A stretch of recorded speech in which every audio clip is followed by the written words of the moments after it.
I'm Charlie Harp, and this is the Informonster Podcast. Today on the Informonster Podcast, I'm going to be talking to folks from MITRE who are working with the mCODE initiative. And with me today, I have Steve Bratt, Carmela Couderc, Carol Macumber from Clinical Architecture, and Shaun Shakib from Clinical Architecture. So why don't we start out with some introductions. Carol? Hi, Carol Macumber. I am the EVP of Client Services. In my role, I lead client success and professional services. I also wear a hat at HL7 officially as a vocab co-chair and the vice chair of the HL7 Terminology Authority. Shaun? Hi, I'm Shaun Shakib. I'm the Chief Informatics Officer with Clinical Architecture. And now our honored guest, Steve? Hi, it's a pleasure to be here. My name is Steve Bratt. I lead MITRE's Health Standards and Interoperability Group. And also my HL7 hat is Program Manager for the FHIR Accelerator called CodeX, which we'll be talking about a little bit later today. And Carmela? Hi, my name is Carmela Couderc, and I'm an informaticist working with Steve in the Health Standards and Interoperability Group at MITRE. I have a long career working with EHR vendors and terminology vendors, and I also have an HL7 hat. I'm a co-chair of the vocab work group along with Carol. All right. Well, I really appreciate everybody taking the time today. And as I mentioned before, the objective of the Informonster Podcast is to inform the healthcare IT community about things that are happening. And I thought one of the things that would be really great is to kind of do a quick overview of how CodeX and mCODE came about, what's the objective, and kind of the history behind it. First, I should tell you a little bit about MITRE because not everyone knows us. I think people in HL7 probably do, but MITRE is a not-for-profit. We work only in the public interest, and we run 7 federally funded research and development centers. And these are governed actually by federal regulations. So there's certain things we can do and can't do. We can't compete with other organizations. We can only work in the public interest. We don't sell products. We're not consultants, but we do advanced research for the government, advanced prototyping. We work on things like standards, which we'll talk about today. And also we help with government policy, including in the health space and procurements and things like that. But our department that Carmela and I are in focuses on, it's called Open Health Services. And we really do focus on prototyping advanced ideas. And that's a lead up to where mCODE came from. And for everyone's information, mCODE is the Minimal Common Oncology Data Elements. So we'll talk more about that. But it all started 5 years ago when there was an idea of prototyping a standard health record for patients. And this would cut across all of health and be longitudinal from birth to death, including family history as well. And some work started on that back about 5 years ago. And at some point, probably in 2017, 2018, I said, this is just too big a problem to bite off. So we decided to focus in the cancer space. Originally on breast cancer staging, but then we decided let's look at cancer, and can we get, is there an interest in the community on a minimal, say less than 100 data element standard that's FHIR based, that would be where those data elements would be useful for patient care and research across a wide range of envisaged use cases. So that's where mCODE kind of came out. And another thing that MITRE likes to do is convene and bring together the right parties to make sure we're successful. And we were quite fortunate early on to partner with the American Society of Clinical Oncology, or ASCO. And their president at the time, Monica Bertagnolli, who's also an oncologist at Brigham and Women and Dana-Farber in the Boston area, was good friends with our CTO at MITRE, who's Jay Schnitzer. And he's also a medical doctor, which is quite interesting for an organization like ours.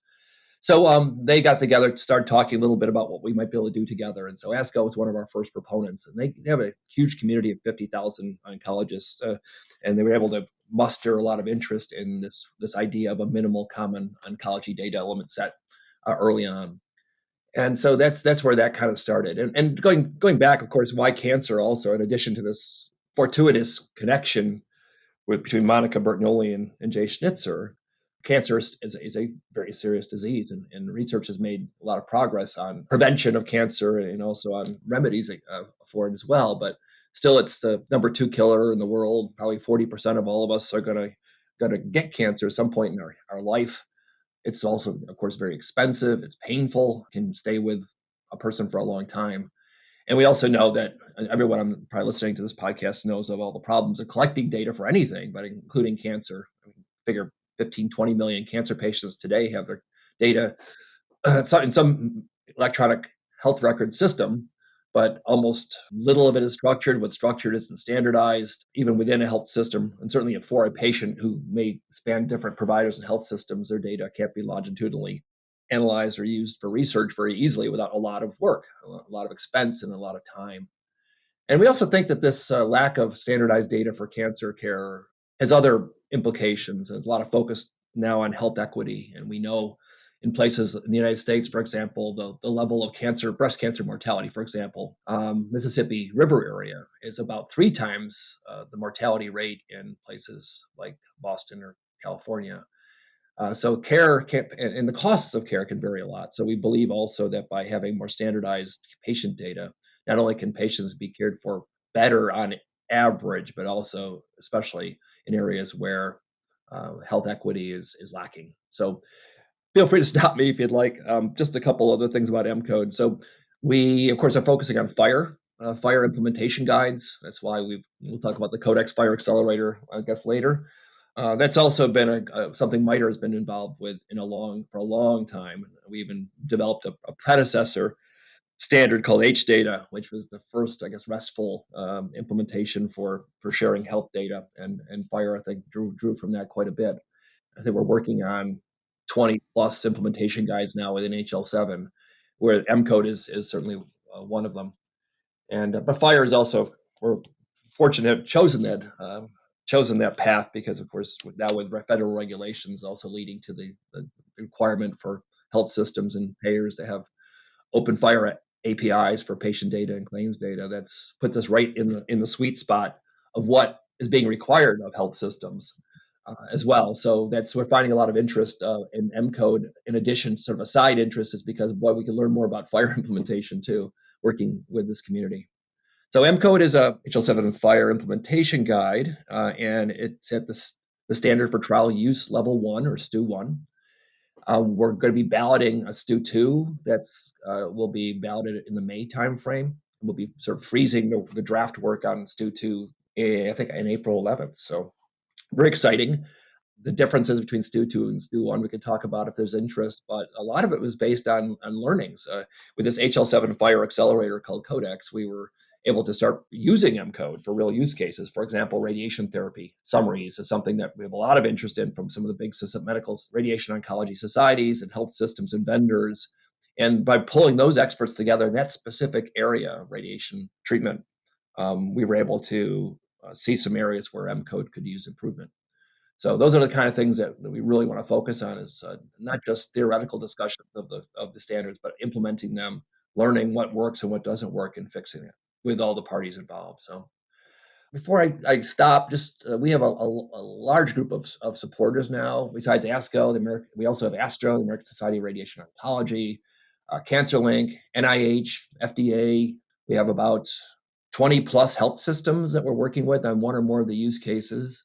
We have probably on the order of 10 vendors we're working with as well. And Epic is already delivering code that supports the collection of a subset of the mCODE elements. We meet with them weekly. We really invite all, I think, leading vendors to come work with us and be part of this the work that we're doing. Because I think it's important to have an increasing number of people at the table who feel that there's a value in mCODE, who are leveraging it to provide better care and research, lower costs and lower burden. So that's kind of where mCODE is. And I would like to tell you a little bit more about the CodeX Accelerator too, but I'll stop there and see if there's any questions. Well, I really appreciate the overview. It sounds like it's pretty fascinating. It sounds like you guys have gotten a lot of traction with it. So if I'm somebody who to date is not really familiar with mCODE, and I'm one of those health systems, one of those EHR vendors, how could they get more involved in what you guys are doing? What's the best way for them to get more involved in what you're doing? Yeah, it's a good question. It's hard to put URLs into podcasts, but we certainly have. I think that the best way to learn is through our monthly community of practice call. This is a call where everyone's invited. There's no cost to it. There's no membership. You don't have to be a CodeX member. to be part of it. We meet the last Friday of every month, except for November and December because of the holidays then, and at noon Eastern time. And if you go to hl7.org/codex, you'll see a link to our Confluence pages, and you'll see Community of Practice featured there as well. And you can click register for the call. You'll get all the call information. The next one is the 26th of March, and then there'll be one at the end of April. So we always have really great speakers. Quite often, almost always, they're speakers from the community who are saying, here's what I'm doing with mCODE, and here's the challenges I'm having, or here's the successes we're having, and here's what we'd like to work with, inviting other people to work with them. So it's really exciting to see this uptake and interest in what we're doing. But the community of practice is a good way. If you go to the Confluence page, again, there's a whole bunch of information about all the use cases we're working on in CodeX. You can get there's a link to the mCODE implementation guide itself. You'll also be able to see from the implementation guide the draft that's coming out for Stu 2. So you can get a lot of information there. You can also always contact Carmela or contact me for more information. That's absolutely true. I spent some time the last couple of days on your Confluence pages. There's a lot of great information out there. And I believe we can publish URLs when we publish the podcast. So if you're listening to this and you want to find the URLs, we'll make sure we have good ones there that are available to you. I don't know if Shaun, Carol, or Carmela have anything else to say about mCODE before we move on to CodeX. No, I guess maybe it's a softball question about that'll lead to CodeX. But Steve, you've been helping lead within the HL7 community for quite a long time. Carmela and I have been around a decade here even. What do you think it was about FHIR that made it possible for the accelerator program to really emerge as a powerful asset within the HL7 community to really accelerate things like CodeX and Karen and Gravity and DaVinci, and I'm sure I'm forgetting some of them, but it's something that stands out as being unique to FHIR as a standard in comparison to some of the other HL7 standards of the past. Yeah, it's a good question. And it's not a softball question because I don't think it's that simple. I've been in the standards world for a long time. I've only been in health standards for a short part of my career. I was the first CEO of the World Wide Web Consortium. I've been involved in arms control standards, logistical standards. So I've seen kind of how these things work. And you all know that it's not always the best technical or clinical solution that's adopted. It's the one that the community gets around. And I think FHIR had, for all the challenges that this poses, I think the concept of being able to make something that's very implementable, that's very developer friendly is important. Them also focusing on core things, their 80-20 principle and so on, which for people in this world of the terminology world, it probably creates a lot of challenges as well, but it lowers the bar for entry.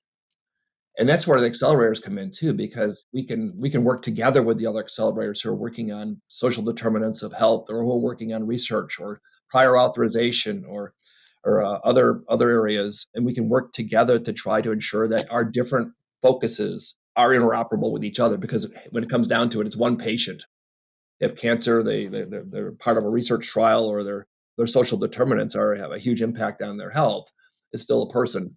And so we want to make sure these things are interoperable. And I think that FHIR Accelerator community is one place where that happens on the ground, where you're really implementing stuff. You're building software, you're building reference implementations, you're testing and piloting. In addition, and sort of it supplements the traditional work of HL7 of working on at the standards level, allows you to really kick the tires and test it out as well in the accelerator world. So it's interesting how I think this has all come together, the focus on FHIR. I think also the increased appreciation of health systems and researchers on standards and how that could really help facilitate their work, reduce the friction in the system of sharing and data and leveraging data. I think as a result, the vendors are responding to their customers, whether the customers are health systems or registries or other kinds of pharmaceutical companies, for the need of appreciation for standards, and FHIR is kind of in the right place at the right time. It's a framework for sharing that's got a low burden for implementation relatively. So that's my opinion, though. I know it's not a softball question. It's a really good question, and it's a tough question. I'm sure others on the call have other opinions about that. Thanks, Steve. Do you want to talk a little bit more about CodeX? Yeah, I could. We mentioned it so many times up till now. So CodeX is an HL7 FHIR Accelerator. I believe there's 6 of them now. And I think we were the second or third one in. And we focus on creating a community that's really interested in implementation of mCODE and extensions to mCODE to help improve cancer care and research. And CodeX stands for the Common Oncology Data Elements Extensions. Where extensions doesn't mean the traditional FHIR extensions. It really just means supplements, I'd say would be a better word for it. Supplemental data elements that may be very specific to some element of the cancer space, because we want to keep mCODE small. We want to keep mCODE stable and relatively small. I'm hoping if we can get through publishing a STU2, this standard for trial use 2 this year, maybe we can be normative sometime next year. And then vendors have trust in it, they can count on it. And that we could have additional implementation guides that leverage CodeX, leverage other standards as well, and create new data elements that are necessary to work on new use cases. So CodeX is a place where we focus on use cases. We focus on development of implementation guides and implementation of those guides into products, commercial products, open source products, whatever. We want to help the community leverage this to support their customers better. We want the customers to be there at the table too, whether it's a health system or registry or other places. So we do focus on implementation, not just on delivering implementation guides, and on execution. So we have pilots, agile development in short cycles of maybe 3 or 4 month phases, could be up to 6-month phases, and testing, go back and make the fixes that we need to mCODE or other things. And we've kind of already seen that with the work that's going on now to move mCODE into the standard for trial use 2 level. So that's what we're doing. The use cases I'll read off really quickly that are active on now. We have one around real-world data trials. This is the most mature one. We're now in phase 2 of that one, working with the Alliance for Clinical Trials in Oncology.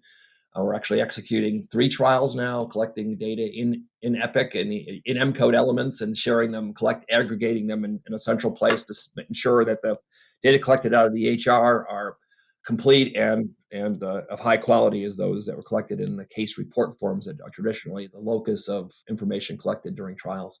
Related to that, we have another use case, integrated trials matching for cancer patients and providers. This tries to help speed the enrollment of patients in trials and speed the ability for patients to find trials. Again, I can answer questions about any of these things if there's interest. We're working, our champion, we call it there, is the American Cancer Society. On cancer registry reporting, the CDC and another private registry called the Center for International Blood and Marrow Transplant Research are champions there. We're trying to demonstrate the capability, again, of collecting the data in one place in an EHR and then sending it to different registries for sometimes very different purposes. Probably should have said that from the beginning. That is kind of our common focus, is being able to collect the data once in the EHR, any EHR, and share it in a standard way for different use cases.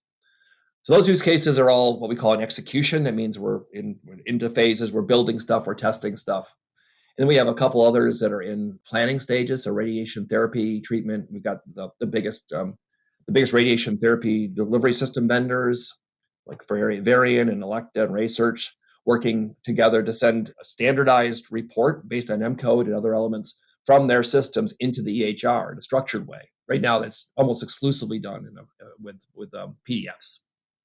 So getting this key structured data into the EHR right from these radiation oncology systems. So that's probably getting close to being an execution now. We got all the right partners there, including the American Society for Radiation Oncology, ASTRO, the American Association of Physicists in Medicine, who are kind of the brains behind a lot of the radiation work that's done, AAPM, and all the vendors. That's great. And then we're also working on a couple of others. Prior authorization, can we leverage the work that the Da Vinci HL7 FHIR Accelerator has done, but focus on a very specific cancer use case? Carmela has been very active in that. And also looking at clinical pathways or guidelines and how can we automate that using mCODE and other data.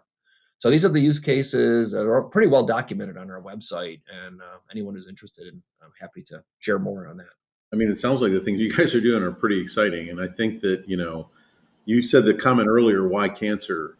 I don't know that I know anybody who hasn't been touched by or had somebody near them that's been affected by cancer. So I think it's obviously a big issue in healthcare. And I also think that just like everything else in healthcare, being able to get the data, to organize the data in a consumable, computable way, is half the battle. If you can do that, then you can start to do some of the things we've been trying to do in healthcare IT forever. One of the big challenges that I think people struggle with standards, and it sounds like you guys are doing a really good job to mitigate that, is that, you know, healthcare evolves from the edges. It's kind of hard to create something, you know, authoritatively, centrally, and say this is how everything's going to work, because healthcare is a very living, dynamic, evolving space. And it sounds like with what you're doing with CodeX, you're involving people to kind of help evolve what you're doing based upon those things that are happening at the edges. So it sounds like it's really well situated to have a meaningful impact on where we're going in addressing this issue in healthcare. So it's very cool stuff. At the center of anything like this, so, you know, whenever you talk about FHIR, you talk about standards, you kind of got this canonical, you know, standard and the patterns that you establish. And then you have the semantic standards. And so what I'd like to do is kind of pivot from, you know, talking about some of the canonical things that are happening and the use case things, and talk about some of the terminological, ontological things that you guys are doing and you're putting together as semantic targets for mCODE. And I don't know if Carmela, if you'd like to talk a little bit about that. Trying to think where to start there. Could I ask a leading question to maybe help with that? Sure. What is the scope of mCODE? So, you know, as Charlie mentioned, you know, there's sort of the defining the data elements. So there's sort of syntactic level. These are all the things we care about. Mm-hmm. And then there's the, you know, what Charlie's referring to as the semantic level. So, you know, how do you effectively encode all that data so that it's interoperable? What is the full scope of mCODE's efforts there? Is it syntactic and semantic? Are you actually building out terminology and, you know, to address the semantic level interoperability, leveraging existing content? Help us understand that a little better. Well, mCODE at the beginning was trying to define their scope. So that's a really good question. What they ended up settling on was solid tumor cancers. So common data elements around cancers that involve tumors. And so, say some elements that might be common for, say, blood cancers are not included in mCODE right now. But that might be considered, say, an extension. If that were a use case that CodeX prioritized, we would maybe work on what's required, what kind of data is required to collect for, say, leukemia versus solid tumor cancers. So that's one of the scoping issues that they took on. Also, from the get-go, they were trying to use existing code systems where they could. And as you might imagine, there's some very specific code systems out there that address some of the cancer elements, like staging systems. So there's different staging systems that exist that are used in different situations. A lot of implementations in this country use the AJCC, so the American Joint Committee on Cancer TNM staging system, which breaks down staging into a characterization of the tumor, whether nodes are involved, and whether there's can't say that word, whether the cancer is metastasized. So they did approach the terminology requirements by trying to find existing code systems out there that were being used by different, maybe professional societies or registries or cancer applications. Like sometimes there's specialty EHRs they're oncology EHRs. So sometimes there was code systems used in those implementations. So what do you do as mCODE when you find a gap? That's a very good question. And then Steve mentioned that one of our very active use cases is radiation therapy. And we're looking at SNOMED to record a radiation procedure, which is pretty complex when you start breaking it down, in that you might have a general procedure, but then it's really qualified by two other procedures, which are the modality and the technique. And what we found is that SNOMED, which is the recommended in US core now, so mCODE is built with US core as a base, but SNOMED and CPT are the code systems for, and ICD-10 PCS that are recommended in US core for procedures. So when we started looking at modality and technique, we realized that SNOMED did not have full coverage, say, for the modality and technique procedures that the subject matter experts felt were really necessary to have. So there was some back and forth in the team, and some folks were advocating for, well, let's define a separate code system, all new codes, so that we can just have a complete code system, and that's what we'll use. Others did not agree with that approach, and we had some back and forth and really good communication among the team about what approach to take. And we really did a 360 and decided to use SNOMED and to submit the missing concepts to SNOMED. You have to submit them to the US release center, then they're considered and they may go into the international release. And, some of the issues there are that some vendors aren't using SNOMED, and they start bringing up licensing issues and, what would it cost to use SNOMED if they operate in countries that are not SNOMED member countries? So this is all these kinds of discussions we had, and you take it into consideration when you're trying to figure out, is the mCODE specification or one of the CodeX specifications going to roll their own and create a code system, or are we going to try to work with the code system stewards and supplement what's already there? Yeah, which kind of leads to I think questions or issues that a lot of people are facing now, with the acceleration of the ability to create things like FHIR IGs and so on, comes along with it the need to be able to make these decisions about terminology and vocabulary usage within those IGs. You and I have talked about how standards are in some ways having its glory moment. We've emerged as some of you who've been to the HL7 meetings know that vocab, the work group, is often a corner someplace in the sub basement as the trolls that are necessary to kind of keep the building standing upright, but often troublesome. And we've kind of emerged from that position to being the as Julie James has referred to the HTA sometimes as Cinderella, as kind of cleaning up and keeping things going, but not ever kind of getting to be in the forefront, right? But with that in mind, I mean, a tremendous amount of progress has been made via things like the Unified Terminology Governance Project within HL7 to try to put some structure and process around the maintenance of internal HL7 vocabulary.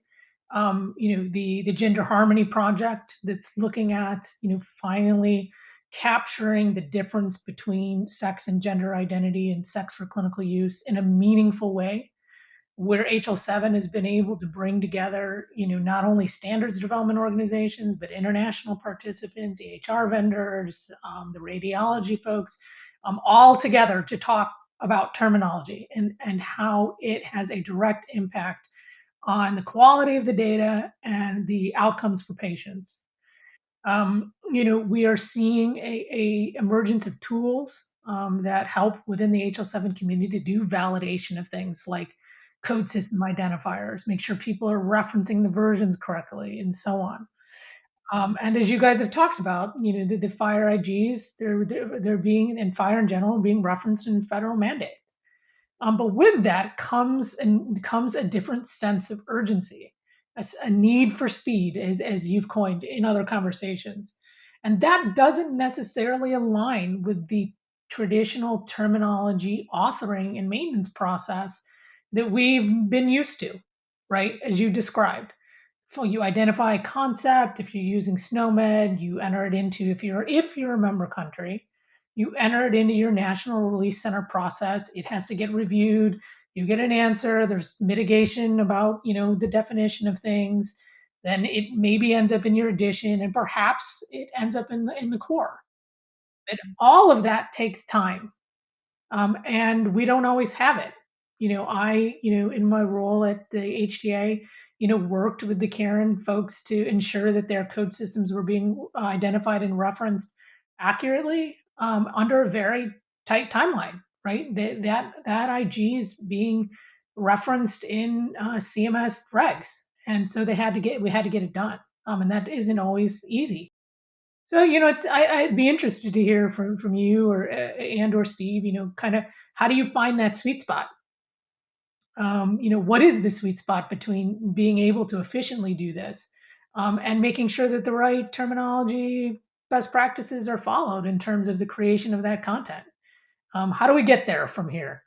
I think some of it is to somehow change the mindset or enhance the mindset of folks who are developing these IGs, to start thinking about terminology and your terminology requirements at the beginning rather than having it be an afterthought, and which it sometimes is, as we've seen many times.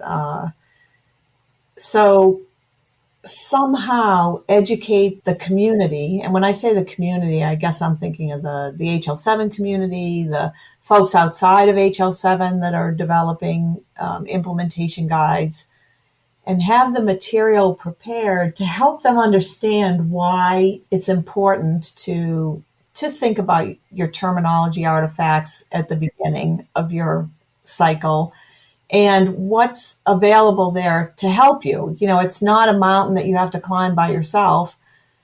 There are these groups out there like HTA, which is the HL7 Terminology Authority, that helps you discover or URLs, code system identifiers, for those code systems that are managed by an organization other than HL7, like SNOMED or LOINC, or some of the new ones we're coming across in the mCODE space that we just HL7 hasn't identified yet.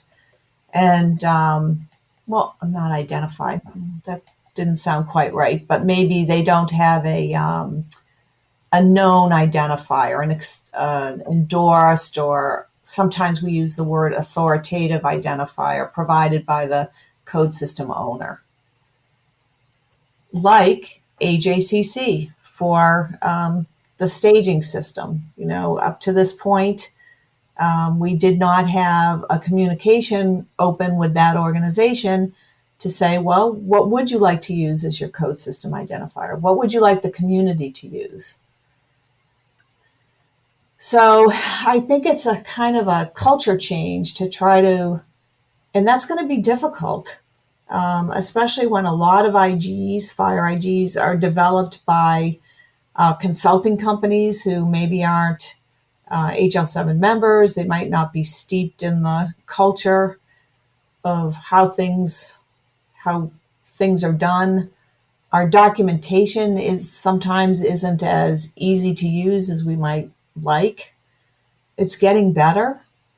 Jess Boda created some great YouTube videos on how to use UTG, the Unified Terminology Governance, and they're targeted towards whether you're submitting or you're doing some other task.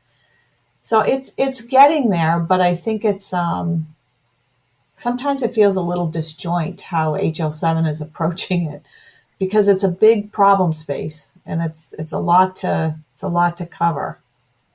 Carmela, those are really good thoughts too. I had something to add when you're done, if you don't mind. No, go ahead. And I'm not as steeped in HL7 or in the health standards as most of the rest of the people on the call are. It shouldn't have been surprising, but it is surprising. Even within oncology, certain kinds of disciplines have been working in their own silo for a long time. They didn't have to be interoperable because all you needed is for some care coordinator or oncologist to be able to read a report and they kind of know how radiologists talk and how radiation oncologists talk and how surgical oncologists talk, and they know how pathologists talk. And so we're putting a new stress on the system that's necessary for us all to talk the same language, in the UN, they have 6 official languages, and they have interpreters that are working really hard to translate it, even in chain translate from one language to another, and to make that work. And healthcare is a lot more complicated than language, I think, in most cases. So even body site was one that came up last week.